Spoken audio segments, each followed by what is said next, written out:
3 terrifying weeks, the eyes of the world were on Virginia and Maryland. A serial sniper terrorized the community. 13 people were hit. 10 of them died. This is how forensic science and solid police work combined to solve the case.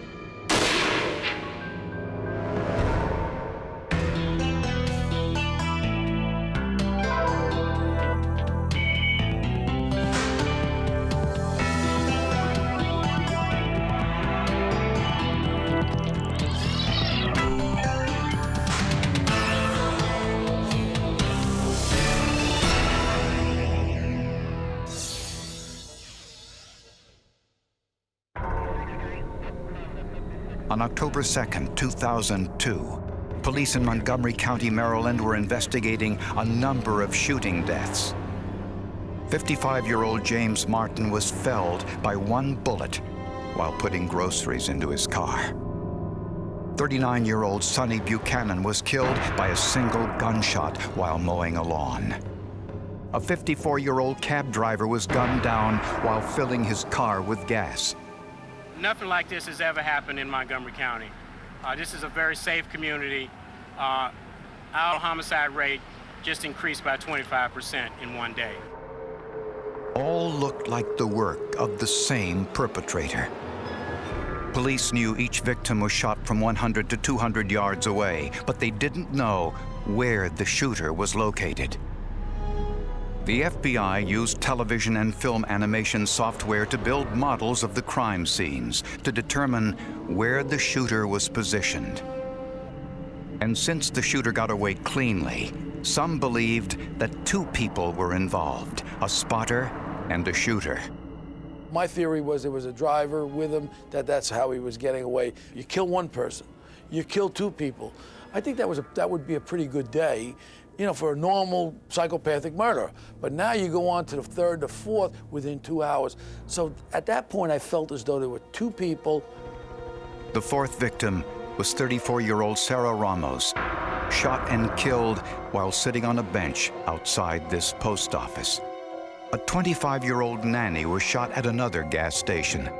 We need an ambulance at the corner of Knowles in Connecticut. A woman was vacuuming her car. Something blew up. She's unconscious. She's got blood coming out of her nose and her mouth.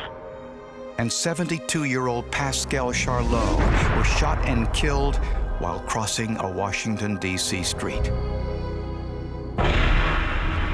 A witness reported seeing an older model 4-door Chevrolet leaving the area of the shooting with its lights off. We feel like we probably have a skilled shooter, and that does heighten our concern. And these last 3 shootings provided police with their first forensic evidence. Bullet fragments removed from the victims were large enough for forensic analysis. We do what was called a fracture parts match in an attempt to see if it's basically like trying to assemble a jigsaw puzzle. As the bullet goes through the barrel, the lands and grooves inside mark each bullet. The sniper was using .223 caliber bullets. The marks on fragments from the last 3 victims were all from the same weapon. The bullets were hollow point bullets, designed to do considerable damage. And that's the idea behind a hollow point bullet, is to increase the frontal area of the bullet by opening up. This goes out at about 3,400 feet per second. When it hits a body, it traumatizes the body just from the impact alone then it tumbles around in the body. The next day, a 43-year-old woman was shot in a shopping center parking lot, this time farther south in Spotsylvania County, Virginia. Fortunately, she survived. Some witnesses said they saw a white van or truck in the vicinity of the shootings. But with few other leads, investigators hoped the new science of geographical profiling would help identify the killer.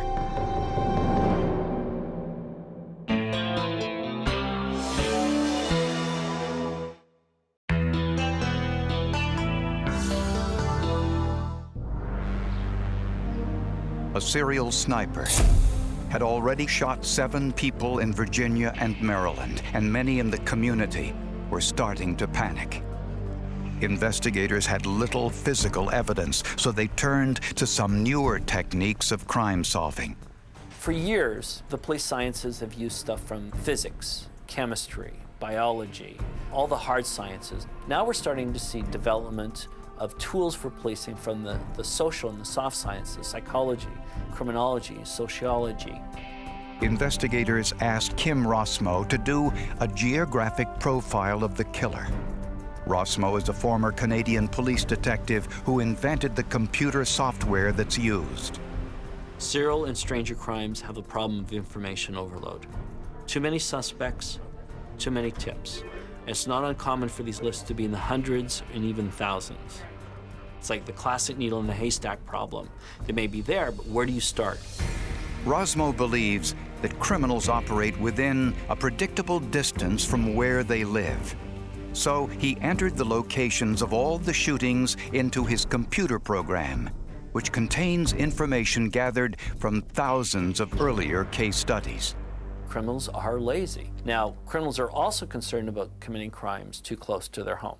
So there will be a bit of a buffer zone around there, but there's a point where their desire to operate in their comfort zone balances their desire for anonymity. The computer maps where that balance occurs. And then the computer system generates for us, after a number of calculations, up to 1 million, what's called a jeopardy surface. 3-dimensional probability surface showing us the most likely location of offender residence. The crime scenes are shown in yellow or green. The perpetrator's likely home is shown in red or orange. Police also asked the FBI for a behavioral profile of the sniper. Both the strength and weakness of behavioral profiling is that it's based primarily on the study of individuals who have committed past crimes and identifies what is common among them.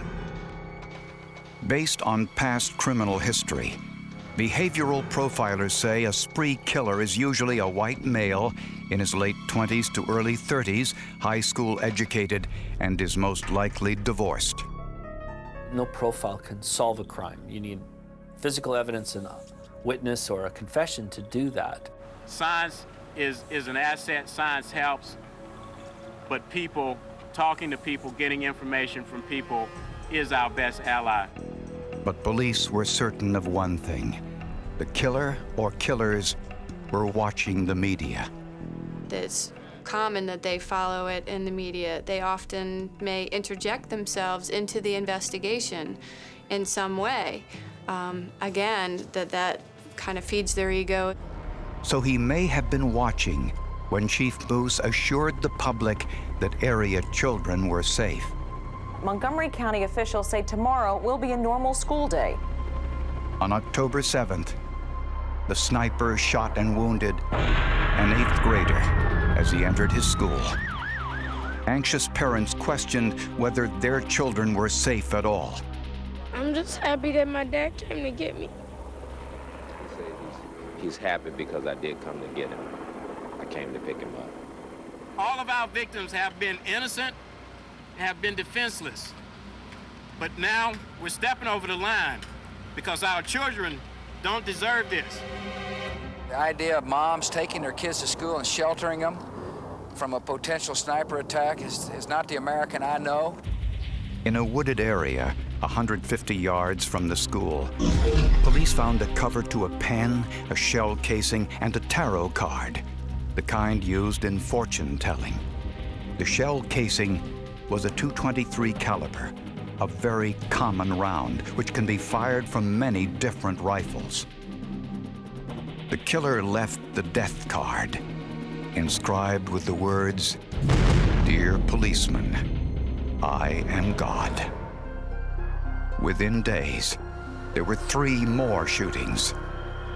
53-year-old Dean Myers was killed at a gas station near Manassas, Virginia. Then Kenneth Bridges at a gas station in Fredericksburg, Virginia, as a policeman stood just 50 yards away. Then female FBI analyst Linda Franklin was killed in the parking lot of a hardware store. Witnesses continued to report seeing a white van or truck in the vicinity of the shootings. I've ordered the full resources of the federal government to help local law enforcement officials in their efforts to capture this person. One tool from the federal government was a high-tech military surveillance plane able to detect the burst of flame made by a rifle when fired. But it didn't help. The next shooting happened far from the surveillance area. A man was shot and wounded outside a steakhouse in Ashland, Virginia, 90 miles from Washington. He's willing to change his MO. He listens to the media. That's one way we know that he's careful in taking his notes and doing his reconnaissance. In the woods next to the restaurant, the sniper left another message with an ominous warning.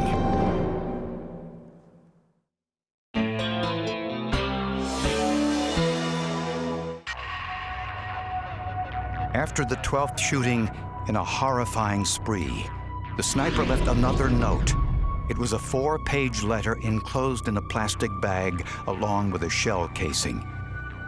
The letter demanded $10 million to be transferred into a credit card account belonging to an Arizona bus driver whose wallet had been stolen prior to the attacks. After 10, 12 shootings, he decides he wants money now. I think the money aspect of it is an afterthought. It's just like, you know, I'm in charge of everybody. I got life and death in my hand. Well, why don't I ask for $10 million? Why don't I ask for $1 billion? What tends to get people in trouble is their own narcissism, the notion of you give somebody enough rope and they eventually hang themselves, that people get too cocky. Riddled with poor grammar and misspellings, the 4-page letter referred to us, indicating more than one person was involved. The note warned that if the demands were not met, more shootings would follow. He's been laying here, sir. Please hurry up. Please send some help. Please, I'm on the bus. The next morning, 35-year-old Conrad Johnson was killed as he was stepping out of his bus. A note similar to the previous one was discovered in a wooded area close to the site.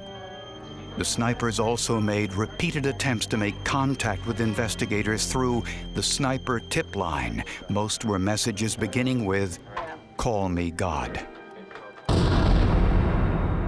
But it was another piece of communication that gave the killers away. The sniper called a Catholic priest in Ashland, Virginia, asking for forgiveness for the sniper shootings, and also mentioned a murder he committed in Montgomery, Alabama. Interestingly, police in Montgomery, Alabama had an unsolved murder. A month earlier, 2 employees of a liquor store had been shot, one fatally while locking up the store for the night. Kelly Adams survived the shooting, but she didn't see the shooter. I could have died. I just don't take things for granted anymore. Witnesses saw one of the suspects drop a magazine while running from the scene. Forensic experts in Alabama tested the magazine for latent fingerprints using a series of techniques including magnetic powder and the chemical ninhydrin. They also tried super glue fuming. In an airtight chamber, a small amount of super glue is heated, which vaporizes, then attaches to biological materials. These techniques produce several usable fingerprints which federal authorities scanned into the computer system called AFIS. The AFIS system is actually an acronym for Automated Fingerprint Identification System. And what it is, it's a computer that will actually scan a pattern type of a latent print. The computer makes millions of comparisons that would take a human being years and uses numerous government databases. In the immigration database, investigators had a match.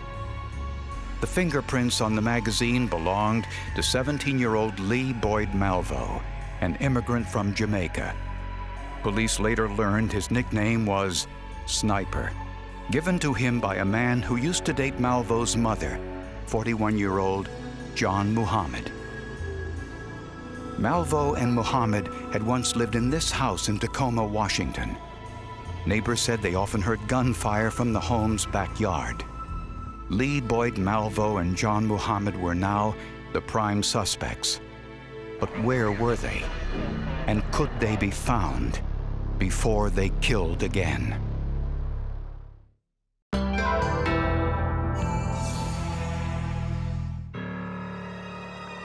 A telephone call from the killer, a fingerprint from a magazine cover, and ballistic tests had led police to two suspects, 17-year-old Lee Boyd Malvo and 41-year-old John Muhammad.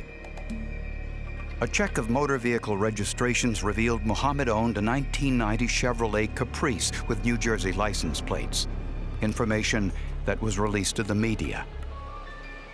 The public is requested to call if they have any information regarding Muhammad's whereabouts or any other information that investigators could use to locate this individual. Just a few hours later, an alert truck driver noticed the car in a highway rest stop. Police arrested Malvo and Muhammad without incident. The two had been sleeping in the car. In the trunk, police found a semi-automatic Bushmaster rifle with a small tripod and a scope. Also in the car was a laptop computer and a global positioning satellite receiver, or GPS. Satellites in space can instantly locate a car with a GPS receiver and provide maps of the area, ensuring a quick getaway. On the laptop computer were drafts of letters with language similar to previous communications from the snipers. Also in the computer were directions to locations of the attacks, some marked by a skull and crossbones. And investigators found a list entitled "People to Die Later." On it were the names of the Ashland, Virginia priest and someone at a local radio station. The rifle from Muhammad's car was sent to ATF headquarters to Principal Examiner Walter Dandridge. The investigators want this information yesterday. And the lands and grooves of the rifle matched the bullet fragments taken from the victims. The results of forensic testing are that the weapon seized from the vehicle occupied by Muhammad has been forensically determined to be the murder weapon. The only fingerprints on the rifle were those of Lee Boyd Malvo. However, both suspects were found to be sources of DNA lodged in the ridges of the rifle scope on the murder weapon. Malvo's DNA was also found on the pen casing found near the school shooting. Muhammad's DNA was discovered on the plastic bag containing the letter found in Ashland, Virginia. The car was modified to conceal the sniper's actions. To illustrate how, forensic files obtained an identical car and had its trunk and rear seat modified in the same way as police found the sniper's car. There was a 4-inch hole cut in the trunk, and a portion of the back seat was missing. As this demonstration shows, a shooter could easily get inside the trunk and fire through the hole. This is the view looking through the scope of a rifle. Combine that with the anonymity of shooting through a hole in a car trunk and a driver leaving the scene within seconds of the shooting, and it's easy to see how they could get away so cleanly. Even a policeman standing near the car might not have noticed anything suspicious. Any muzzle flash would have been sheltered from aerial surveillance. Geographic profiling had assumed the snipers lived near the first group of victims. In a way, they did. The mobile bunker they called home allowed them to reach the balanced geographic profiling counted on near to home, but also anonymous. But there was still a question of why the killings occurred. There's got to be a motive. People just don't go out and kill people. Muhammad's ex-wife thinks she knows. She thinks the killings were a setup so that when Muhammad killed her, it would appear to be a random killing by the sniper. Muhammad's wife lived in Maryland, near the Jeopardy area identified as the killer's comfort zone by the geographical profile. Forensic evidence is very important to prosecute the case. Never ever profiler, never clairvoyant. We don't play that. What you play is hard detective work. John Muhammad and Lee Boyd Malvo were both tried and convicted of 2 counts of capital murder. Muhammad was also convicted of conspiracy to commit murder and of a firearms violation. Muhammad was sentenced to death. Malvo was sentenced to life in prison. The courts more and more like to see hard physical evidence, and forensic evidence and ballistics in particular can provide that, because there can really be no question if a particular bullet is matched to a particular gun that can put the smoking gun into somebody's hand.